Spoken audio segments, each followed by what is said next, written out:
اور اللہ کے نبی صلی اللہ علیہ وسلم اس غار میں بیٹھ کر، اس پہاڑی پر بیٹھ کر اپنے اللہ کو یاد کرتے تھے، لوگوں سے کٹ کر، تاکہ دھیان صرف اللہ کی طرف متوجہ ہو جائے، وہاں آپ اللہ کو یاد کرتے۔ اچانک ایک فرشتہ آپ کے پاس آتا ہے جس کو جبریل امین کہتے ہیں، وہ آتے ہیں آپ کے پاس اور انہوں نے اللہ کے نبی صلی اللہ علیہ وسلم سے کہا اقرأ۔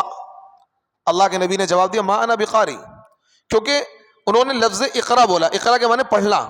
اب اللہ کے نبی کیونکہ پڑھے ہوئے نہیں تھے، اللہ کے نبی نے کہا ما انا بقاری، میں پڑھ نہیں پاؤں گا، میں پڑھنا نہیں جانتا ہوں، کیونکہ یہ نہیں بتایا کہ کیا پڑھنا ہے، کچھ لکھا ہوا دیں گے۔ حضرت عائشہ بیان کرتی ہیں کہ اللہ کے نبی نے جو یہ جواب دیا ما انا بقاری، کیونکہ اگر ہم کسی کو کوئی پڑھنا نہیں جانتا ہو، لیکن اگر ہم اس سے کہیں اقرا بسمی تو بندہ پڑھ دے گا فوراً، کیونکہ ہم پڑھا رہے ہیں وہ پڑھ دے گا۔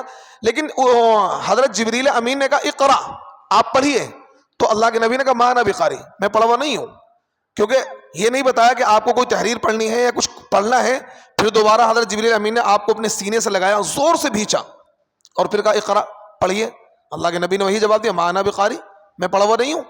پھر تیسری مرتبہ حضرت جبریل امین نے آپ کو زور سے بھینچا اور چھوڑ دیا، پھر کہا اقرأ بسم ربک الذی خلق، خلق الانسان من علق، اقرأ وربک الاکرم الذی علم بالقلم، علم الانسان ما لم یعلم۔ یہ 5 آیتیں قرآن پاک کے سورہ علق کی 30ویں پارے کی آیت نازل ہوئی اور اللہ کے نبی صلی اللہ علیہ وسلم کو نبوت مل گئی۔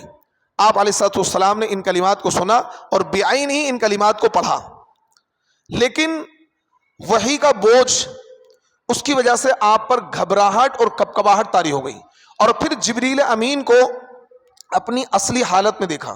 حضرت جبریل امین کا جو وجود ہے، اتنا وجود ہے کہ زمین سے لے کر آسمان تک پورا بھرا ہوا تھا، اور آپ کے 600 بازو ہیں۔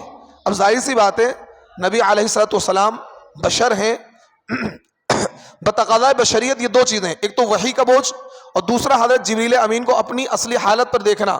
آپ علیہ السلام پر گھبراہٹ طاری ہوئی، کپکپی طاری ہوئی، آپ علیہ السلام وہاں سے اپنے گھر تشریف واپس لے گئے۔